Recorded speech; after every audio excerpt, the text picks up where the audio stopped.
Regal Xunqueira acolle en Viveiro a exposición Palabra e Memoria, unha mostra en imaxes do incremento do uso do galego nas inscricións funerarias.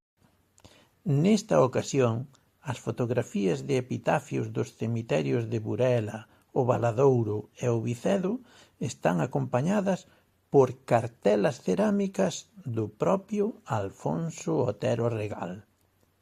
Xunto con imaxes de placas repartidas por todo o país, temos tamén unha mostra de urnas para as cinzas.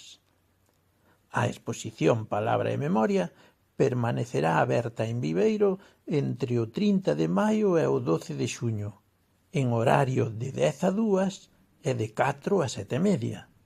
Os sábados, en horario de mañá, de 10 a 1.